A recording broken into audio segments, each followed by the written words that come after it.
नमस्कार दोस्तों, आपका स्वागत है हमारे चैनल तरुण जी के ट्रिक में। और ये न्यूमेरिकल एबिलिटी का पार्ट 4 वीडियो है। और दोस्तों ये वीडियो बड़ा इंटरेस्टिंग है क्योंकि इसमें हम ऐसे ऐसे क्वेश्चंस को कवर करेंगे जो कि पुराने पेपर्स में आ चुके हैं। और ये क्वेश्चंस आप देखेंगे वो देखने में बड़े टिपिकल लग रहे हैं, लेकिन जब आप उनको देख लेंगे सॉल्यूशन तो आप बोलेंगे इससे इजी तो कोई क्वेश्चन नहीं था।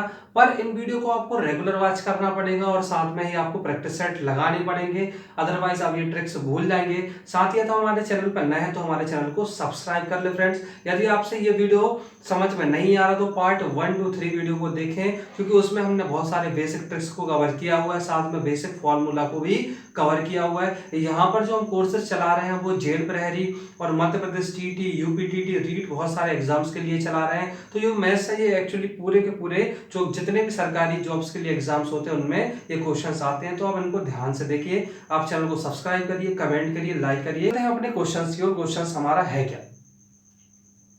तो जिस टाइप का क्वेश्चंस दिया होता है कि 1 सही 1/2 प्लस 11 सही 1/2 प्लस 1 सही 1/2 प्लस 1 1 1 1 एक सही 1/2। नॉर्मली जो आप स्कूल के टाइम पे करते थे उनको क्या करते थे, 2 का इसमें मल्टीप्लिकेशन करते थे, फिर ऐड करते थे, फिर इन सबको जोड़ते थे, एलसीएम निकालते थे। क्योंकि पेपर में हमारे पास इतना टाइम होता ही नहीं है तो हम ये क्वेश्चंस को ऐसे नहीं करेंगे। इसके लिए शानदार ट्रिक ये है कि जो आगे आके ये दिखे हुए ये संख्या लिखी हुई है इनको हम एक साथ लिख लेते हैं। जैसे इसको हम कैसे करेंगे, 1 प्लस 11 प्लस 1 1 1 प्लस 1 1 1 1, इन सबको ऐड हो गया, साथ में प्लस, क्योंकि ये संख्या प्लस में। अब जितने भी इसके अंदर बच रहा है 1/2 प्लस 1/2 प्लस 1/2 प्लस 1/2, इनको हम ऐसे करते हैं।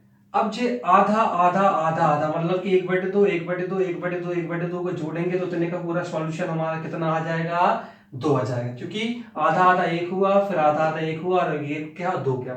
अब इनको हम जोड़ेंगे तो हमारे वैल्यू क्या आएगी चेक करेंगे। तो 1 में 1 जोड़ा 2 और 1 हो गया हमारा 3 और 1 हो गया हमारा 4, 1 2 3, फिर ये 1 2 और लास्ट में बच रहा हमारा 1।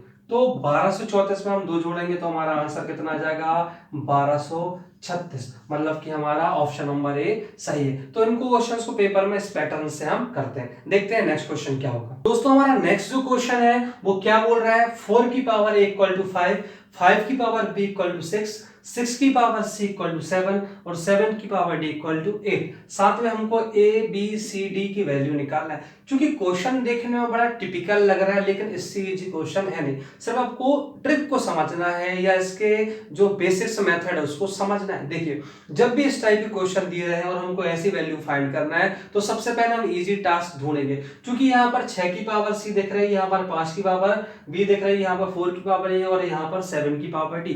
तो 8 इक्वल टू हम बात करते हैं 7 की पावर क्या है d। चूंकि हमको यहाँ पर 7 की वैल्यू कितनी दी है, 6 की पावर c दी हुई है।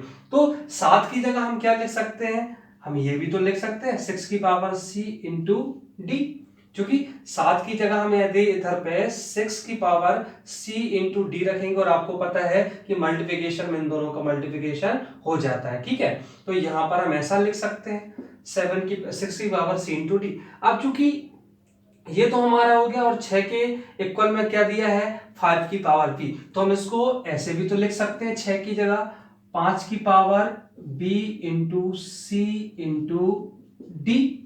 अब चूंकि 5 की power b into C into D है और यहाँ पर 5 बराबर हमको 4 की पावर क्या रखा है a, तो हम इसकी जगह पर ऐसे भी तो लिख सकते हैं 4 की power a into v into C into D और इक्वल टू में चूंकि हमको यहाँ पर क्या दिया हुआ है, 8 दिया हुआ है। तो अब ध्यान से देखिएगा, हम इस 8 को 2 की पावर 3 भी तो लिख सकते हैं, क्योंकि 2 इंटू 2 इंटू 2 इक्वल टू क्या होता है 8। और यहां पर हम बात करें 4 को हम 2 की पावर 2 इंटू ए into B into C into D भी तो लिख सकते हैं। तो इसका गुणा इसमें हो जाएगा तो डायरेक्ट हम 2 की पावर कितनी लिख सकते हैं, ये साथ में हमको ये।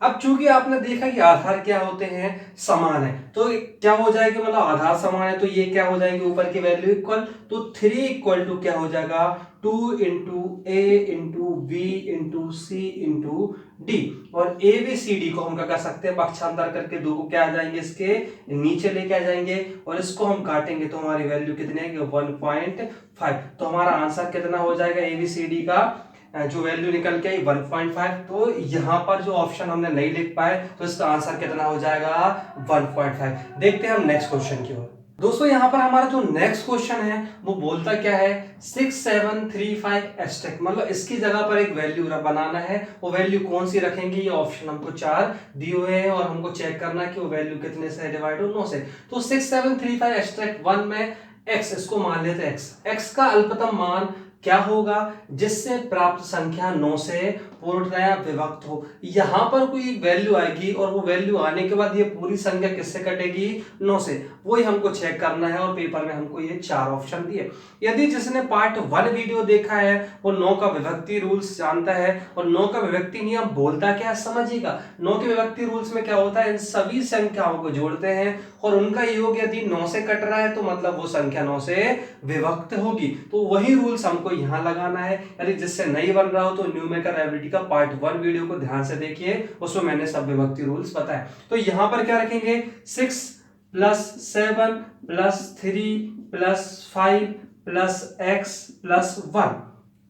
6 में 7 जोड़ेंगे तो 13 हो जाएगा, 13 में 3 जोड़ेंगे तो क्या हो जाएगा, 16 होगा, 16 में 5 जोड़ेंगे तो 21, और 21 और ये कितना हो गया, 22 प्लस x हो गया। तो यहां पर हमको एक ऐसी वैल्यू रखना है जो 9 से डिवाइड हो। तो इनमें से यदि हम 5 रख दें तो 22 और 5 कितना हो जाता है, 27।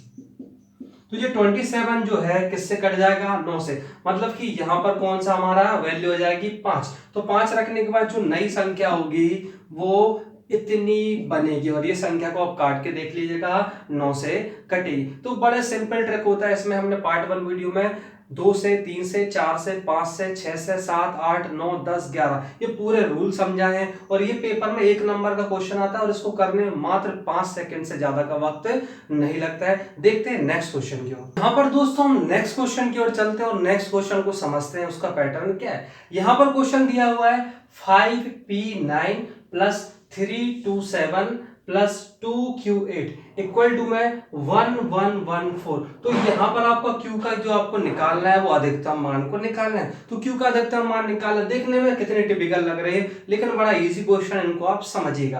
क्वेश्चन को हम यदि ऐसा लिख लेंगे तो ये तब भी चलेगा, 5p9 plus 2q8 equal to में 1114 माइनस 327। इसको हम ऐसे भी तो लिख सकते हैं। अब इसमें से वैल्यू हम घटा देते हैं, तो यहाँ पर 14 में से हम 7 घटाएंगे तो कितना बचेगा, यहाँ पर 7। तो यहाँ पर 0 बचा, तो 10 में से 2 जाएंगे तो कितना बचेगा, 8। और यहाँ पर हमारा बच रहा 10, 10 में से 3 जाएगा तो बचेगा हमारा कितना, 7। तो नई वैल्यू जो आई है वो क्या है, 2p9 plus 2q8 equal to में 787। अब समझिएगा हमको p और q की वैल्यू या q की वैल्यू हमको निकालना है। तो आपको पता है ये कहलाता है इकाई का अंक, ये कहलाता है दहाई का अंक, ये कहलाता है सैकड़ा। मतलब कि p के 5 के बाजू में 2 शून्य लगे हुए हैं और p के बाजू में 1 शून्य लगा हुआ है और ये इकाई का अंक है। तो इसको हम ऐसे भी तो लिख सकते हैं, ध्यान से समझिएगा दोस्तों।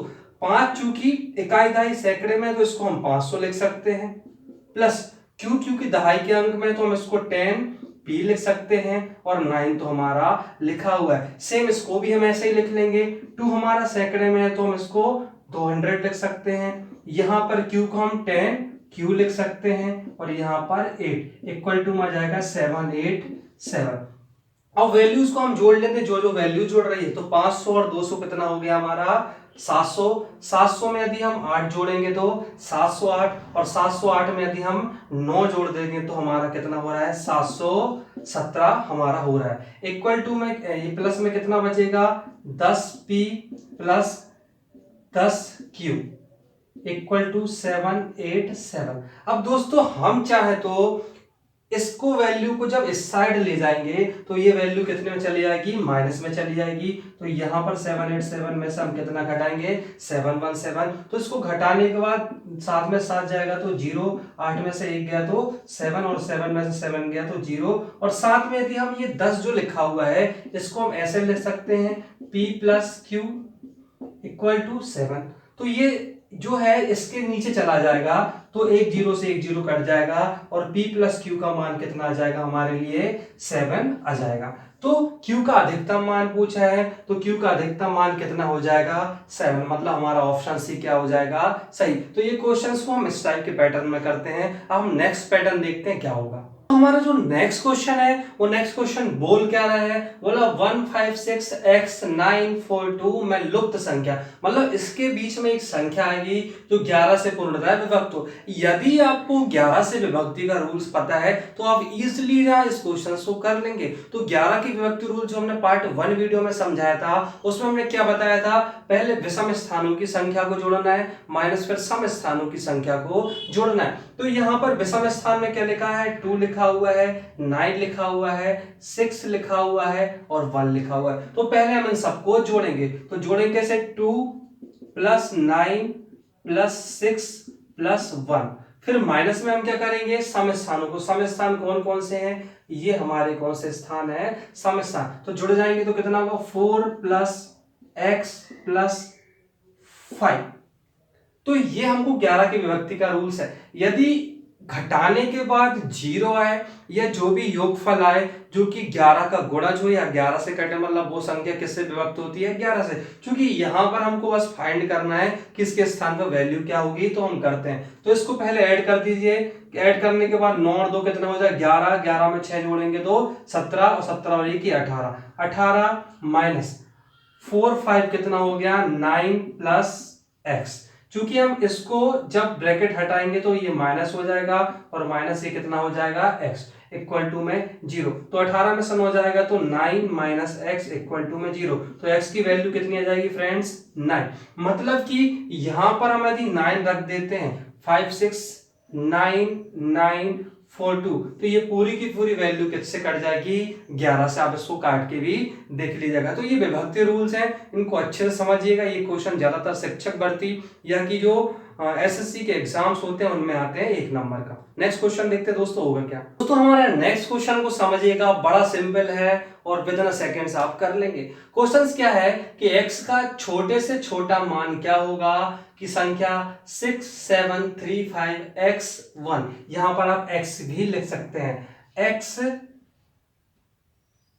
x1 पूर्णतः 9 से विभक्त हो, मतलब इसकी जगह पर एक वैल्यू आएगी और वह 9 से, यहां पर ये पूरी की पूरी संख्या किससे कट जाएगी 9 से कट जाएगी। यदि आपको 9 का विभक्ति रूल्स पता है तो इस क्वेश्चंस को आप बड़े इजीली कर लेंगे। 9 का विभक्ति रूल्स क्या बोलता है कि जो भी संख्या दी हुई है यदि इन संख्याओं को पूरे को ऐड कर दें और उसका जो योगफल होगा वो 9 से डिवाइड होगा, तो मतलब ये पूरी की पूरी संख्या 9 से कट रही है। यदि उसका योग डिवाइड नहीं होगा मतलब वो संख्या 9 से नहीं कटेगी। तो इसको करने के लिए हम करेंगे क्या, आपको सिंपली कुछ करना नहीं है, आपको ये पूरी की पूरी जो वैल्यूज हैं 6 7 6 plus 7 plus 3 plus 5 plus x plus 1 इनको ऐड करना है। तो हम ऐड करके देखते कितना होगा, 6 और 6 12 13, 13 में 3 जोड़ेंगे तो 16 और 16 में 5 जोड़ेंगे तो 21 और एक हमारा 22 प्लस x।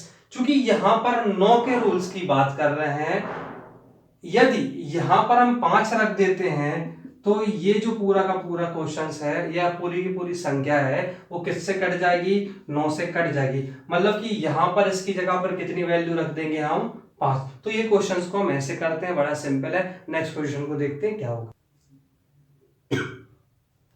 तो दोस्तों यहां पर हमसे क्वेश्चन पूछा, क्या बोला, निम्नलिखित में से कौन सी संख्या 18 से विभक्त नहीं है, और हमको 3 वैल्यूज दी है। इनमें से हमको बताना है कि कौन सी संख्या 18 से विभक्त नहीं है। यदि आपको क्वेश्चंस को 18 से डिवाइड करने बैठ जाएंगे पेपर में तो आपके 10 से 15 मिनट चले जाएंगे। तो हमको 18 का विभक्ति रूल्स पता होना चाहिए। साथ में हमने प्राइम और को प्राइम नंबर समझे थे, उनको समझना पड़ेगा। यदि आपको वो नहीं बनते, अभाज्य संख्या, भाज्य संख्या, सहभाज्य संख्या क्या होती है, तो हमारे न्यूमेरिकल एबिलिटी का पार्ट 1 वीडियो को देखने प्लेलिस्ट में जाके। तो फिलहाल समझे कि इस क्वेश्चन को हम करते कैसे।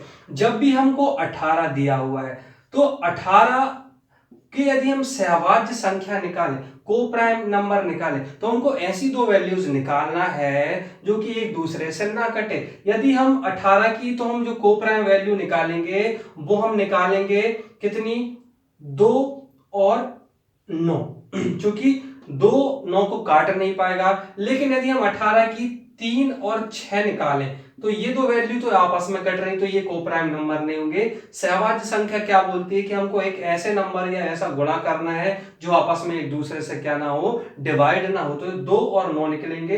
तो इनमें हमको ये चेक करना है दोस्तों कि कौन सी वैल्यू हमारी, यदि वो वैल्यू 2 और 9 से कट जाएगी मतलब कि वो 18 से विभक्त हो जाएगी। यदि 2 या 9 किसी एक से कट रही है, दूसरे से नहीं कटेगी, मतलब 18 से डिवाइड नहीं होगी। तो हमको बस इतना चेक करना है कि कौन सी वैल्यू 2 और 9 से नहीं कटेगी। अब यदि हम बात करें 2 से, तो 2 से में देखेंगे तो ये वाली वैल्यू तो 2 से कट जाएगी, ये वैल्यू भी 2 से कट जाएगी। लेकिन हमारी जो ऑप्शन सी नंबर वाली वैल्यू है वो 2 से नहीं कटेगी। तो इसका मतलब कि जो हमारा आंसर क्या होगा, वो होगा हमारा ऑप्शन सी। मतलब कि जो 18 से जो वैल्यू निकलेगी, ये वैल्यू 18 से नहीं कटेगी। तो इन क्वेश्चंस को हम ऐसे करते हैं, ना कि हम इनको काटने बैठ जाएंगे पेपर में। यदि आप इनको काटने बैठेंगे तो आपका तो बहुत सारा टाइम निकल जाएगा। तो हमको सहभाज्य संख्या समझना है, उनके पैटर्न को देखकर हमको ये क्वेश्चंस का आंसर निकाल लेना है। तो 18 से ये बेवैल्यू नहीं कटेगी। अब समझते हैं नेक्स्ट क्वेश्चन हमारा क्या हो। दोस्तों हमारा जो नेक्स्ट क्वेश्चन है उसके पैटर्न को समझिएगा। ये नेक्स्ट क्वेश्चन जो इससे पहले क्वेश्चन किया है उसी के बेस्ड पर समझिएगा। इसमें सेम यही दिया हुआ है, निम्नलिखित में से कौन सी संख्या 24 से विभक्त नहीं है, और 3 वैल्यूज हमको दी है। तो इसमें हमको बताना है कि कौन सी संख्या 24 से विभक्त नहीं होगी।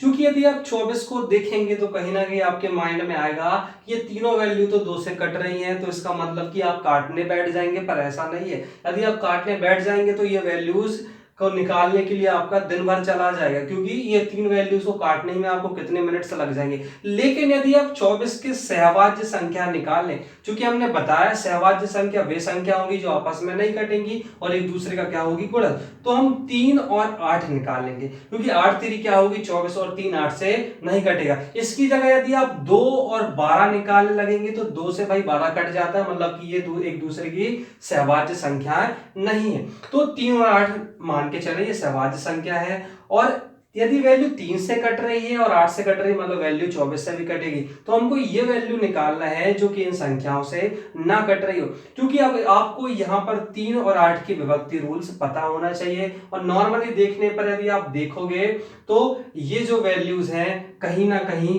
3 से कट सकती हैं। तो यहां पर हम क्या करेंगे, 8 का जो विभक्ति रूल्स क्या बोलता है कि आपको जो लास्ट में 3 संख्या है, 8 के विभक्ति रूल्स में हमने जो पढ़ा था कि जो वैल्यू दी है उसकी 3 संख्याएं यदि 8 से कट रही हैं तो मतलब वो वैल्यू पूरी की पूरी 8 से कटेगी, और नहीं कट रही है तो मतलब किससे नहीं कटेगी, 8 से। तो इसको हम 3 से काटेंगे तो 3 से तो कट जाएगी, 3 एकम 3, 3 एकम 3, 3 नाम 27, 0 और 3 18। अब हम 8 से चेक कर लेंगे कि कट रही है कि नहीं। तो 8 से हम चेक करते हैं 3 5 7 1 8। तो हमने बोला कि लास्ट में बस चेक करना है। तो इसको यदि हम काट के देखेंगे तो 8 अठैया कितना होता है 64, बच रहा है हमारा 7, तो ये हो जाएगा 78, और 8 नाम उतना होता है 72 होता है। मतलब कि ये वैल्यू नहीं कट रही, तो हमारा जो आंसर आ जाएगा वो क्या आ जाएगा 35718।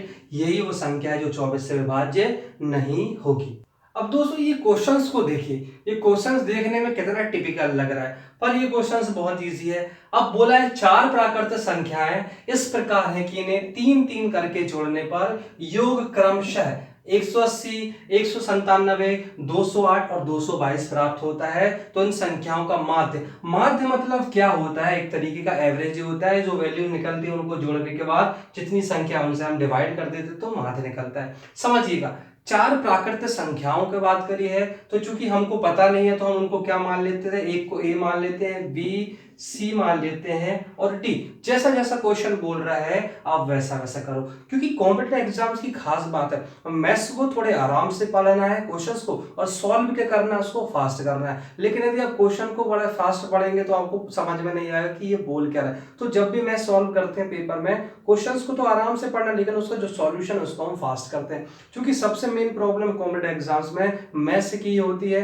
और मैथ्स भाई तभी बनती है जब इसकी आप बार बार प्रैक्टिस करें। तो प्रैक्टिस कैसे करते हैं, रात में सोने से पहले हमेशा कोई भी मैथ्स के 30 क्वेश्चंस का, कोई भी पुराने एग्जाम्स जो होते हैं उनका एक प्रैक्टिस सेट निकाल लीजिए, उन क्वेश्चंस को लगाइए। क्या होता है उसमें डिफरेंट टाइप के क्वेश्चंस मिलते हैं, क्योंकि यदि हम बैठते हैं करने के लिए तो हम एक ही पैटर्न के क्वेश्चन करते हैं, जब हम दूसरे चैप्टर पे आते हैं तो फर्स्ट चैप्टर को भूल जाते हैं। तो आपको करना क्या है, आप प्रैक्टिस सेट जब भी उठाएं तो आप सभी प्रकार के क्वेश्चंस आपको मिलेंगे, उनको सॉल्व करें। नहीं बनता है तो उनका सॉल्यूशन चेक करें, लेकिन वहां पर आपको डिफरेंट मटेरियल क्वेश्चंस मिलेंगे, जिससे आप क्या एक साथ बहुत सारे क्वेश्चंस को कवर करेंगे। लेकिन आप चैप्टर वाइज करते चलेंगे वो तो ठीक है, लेकिन आपका जैसे बेसिक क्लियर होगा आप दूसरे चैप्टर पे जाएंगे तो पहले चैप्टर को भूल जाएंगे। तो इससे अच्छा ये है कि चैप्टर को तो करते चलिए, साथ में आप जो प्रैक्टिस सेट लगाएंगे रात में सोने से पहले, तो एक प्रैक्टिस सेट मस्ट। यदि आप गवर्नमेंट जॉब की तैयारी कर रहे हैं तो आपके लिए सबसे इंपॉर्टेंट ये है कि आप जिस भी पोस्ट के लिए तैयारी कर रहे हैं उसका एक प्रैक्टिस सेट जरूर लगाइए। फिलहाल इस क्वेश्चन को हम समझते हैं, क्वेश्चन क्या बोलता है। तो हमने 4 प्राकृत संख्या क्या ले ली है, ए बी सी डी, और इनमें बोला है कि 3 3 करके जोड़ने पर, तो हम पहली बार 3 जोड़ेंगे तो क्या होगा 1 प्लस ए प्लस बी प्लस सी, और इसका योग कितना दिया हुआ है हमको 180। ठीक है, दूसरी बार हम जब जोड़ेंगे तो क्या जोड़ेंगे, b plus C plus T, B plus C plus D equal to में दूसरा योग कितना दिया हुआ है हमको 197। फिर उसके बाद हम जो ए बी सी जोड़ चुके हैं, फिर बी सी डी जोड़ चुके हैं, तो हम जोड़ेंगे C D A, C plus D plus A, ये कितना दिया हुआ हमको 208। और नेक्स्ट बार में हम क्या जोड़ेंगे, डी प्लस ए प्लस बी, डी प्लस ए और प्लस बी, जो की वैल्यू हमको कितनी दी है 2 प्लस 2 प्लस 2। हम वही कर रहे हैं जो हमको क्वेश्चंस में दिया हुआ है। अब देखिएगा यदि हम इन सब वैल्यूज को जोड़ें, क्योंकि हमको माध्य निकालना है, तो ए एक बार हो गया, ए हो गया, दूसरी बार हो गया, और यहां पर ए हो गया 3, तो मतलब 3 ए मिल रहा है। ऐसे बी देखेंगे, एक ये बी, एक 2 बी, एक ये हो गया बी। तो ऐसे हम देखें तो सभी वैल्यूज हमको कितनी कितनी बार मिल रही हैं, 3 टाइम्स से मिल रही है। तो हम इनको क्यों ना ऐसे लिखें, इकट्ठा लिखने के अच्छा कि हमको तो 3 बाहर निकाल लें, और A plus B plus C plus D equal to में ये वैल्यूज भी हम जोड़ देंगे। चलते हैं इन वैल्यूज को जोड़े, आप कितना होता है, 0 में 7 जोड़े तो 7 हुआ, 7 में 8 जोड़ेंगे तो 15, और 15 में जो जोड़ेंगे तो 17। हासिल ही हो गया 1, 8 में 1 जोड़ा तो 9, 9 9 18, 18 में 0 जोड़ा तो 0, और 18 में 2 जोड़े तो 20, हासिल ही 2। फिर 2 और 1 3, 3 और 1 4, 4 2 6, और 6 और 2 8, तो ये कितना हो गया 807।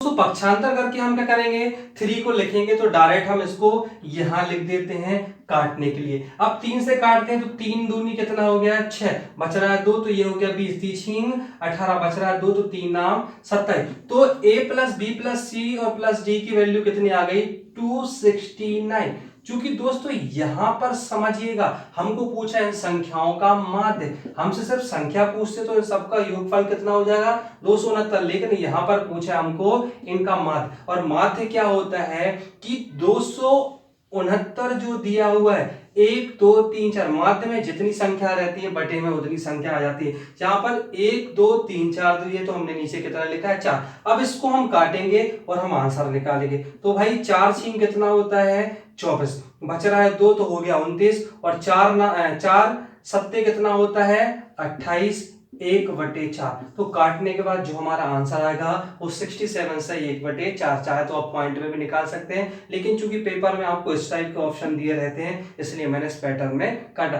तो ये क्वेश्चन देखने में बस टिपिकल लग रहा है, बाकी ये क्वेश्चन है सिंपल। अब देखते हैं नेक्स्ट क्वेश्चन क्या होगा। यहाँ पर जो हमारा लास्ट क्वेश्चन है वो क्वेश्चन को देखिएगा और क्वेश्चन कितना टिपिकल लग रहा है। एक्चुअली एडवांस मैथ्स का क्वेश्चन है और इस टाइप के क्वेश्चन ज्यादातर एसएससी में आते हैं, समझिएगा क्वेश्चन। लेकिन यदि आप ध्यान से समझेंगे समझेंगे तो इस बेस्ड क्वेश्चंस आप इन फ्यूचर कभी भी कोई एग्जाम्स में आएगा तो आप इजीली तरीके से कर लेंगे। लेकिन क्वेश्चन देखने में बस टिपिकल लग रहा है, इसका मेथड समझिएगा। बोला 3 अंकों वाली संख्या 3 अंकों वाली संख्या 483, मतलब यहाँ पर एक ही जगह पर कोई वैल्यू हमको निकालना है। को 3 अंकों वाली संख्या दूसरी संख्या 984 में जोड़ने पर, मतलब इन दोनों को जोड़ेंगे पर 4 अंकों वाली संख्या 13b7, मतलब b की वैल्यू भी हमको निकालना है, प्राप्त होती है। जो 11 से विभाज्य है तब 3a + 4b का मान हमको निकालना है, क्या हुआ तो इसकी वैल्यू हमको फाइंड करना है। तो क्वेश्चन बोल क्या रहा है, साथ में हमको 11 का विभक्ति रूल्स पता है कि विषम स्थानों की संख्या को जोड़ना है माइनस सम स्थानों की संख्या को जोड़ना है। तो 3 अंकों वाली संख्या मान के चलिए जो दिया हुआ 4a3, और उन्होंने बोला है इसमें क्या जोड़ दें हम 984 जोड़ दें। तो जोड़ने के बाद जो हमको संख्या मिलेगी वो कितनी मिलेगी 13b7 ये वैल्यू निकलेगी। और जो वैल्यू हो रही है वो कितने से विभक्त है 11 से। ये कितने से विभक्त है 11 से, क्योंकि 11 का विभक्ति रूल्स क्या बोलता है, विषम स्थानों की संख्या को जोड़ना है और सम स्थानों की संख्या को जोड़ के घटा देना है। तो इनको हम जोड़ेंगे तो 7 + 3 - b + 1। अब 7 और 3 कितना हो जाएगा 10 - b - 1, तो ये कितना हो जाएगा घट के 9 - b। तो जो b की वैल्यू कितनी आ जाएगी हमारे पास आ जाएगी 9। तो याद रखिएगा b की वैल्यू हमारे पास कितनी आ रही है 9 आ रही है। अब समझिएगा जब b की वैल्यू हमको पता चल गई है, मतलब ये कितनी संख्या हो गई है 1397। यदि इसमें से हम इसको घटा दें, यदि 1397 में से हम 984 घटा देंगे तो हमको ये वैल्यू नहीं मिल जाएगी और उस वैल्यू से हम एक ही वैल्यू पता कर लेंगे। तो 1397 से घटाएंगे 9, 8 और 4, तो 7 में से 4 घटाएंगे तो कितना हो जाएगा हमारा 3 आ जाएगा। 9 में से 8 घटाएंगे तो हमारा क्या हो जाएगा 1 मिलेगा। और 13 में से यदि हम 9 घटाएंगे तो हमारा 4। चूंकि एक ही वैल्यू कितनी आ रही है, एक के स्थान पर क्या है 1, मतलब एक ही वैल्यू कितनी आ गई हमारे पास 1। जब हमको दोनों वैल्यू मिल गई है तो हम इसका आंसर निकाल लेते हैं। तो 3 × 1 + 4 × 9, तो आंसर कितना आ जाएगा फ्रेंड्स हमारा 3 × 3 + 9 चौके 36। तो हमारा आंसर कितना आ जाएगा, इसकी वैल्यू 39। तो यही हमारा आंसर होगा। आई होप आपको ये वीडियो पसंद जरूर आया होगा। इनको आप बार बार करें जब तक करें कि पूरी मेथड ना बन जाए। यदि आपको वीडियो अच्छा लगा हो तो एक लाइक जरूर दें, कमेंट करके बताएं वीडियो कैसा लगा और नेक्स्ट किस चैप्टर पर वीडियो बनाना चाहिए। साथ ही साथ इस वीडियो को आप दोस्तों के साथ शेयर करें जिससे मेरे को भी मोटिवेशन मिले और मैं एक दिन में 2-2 4-4 वीडियोस बनाऊं और आपको मैं इजीली वे में समझाऊं। जय हिंद, धन्यवाद।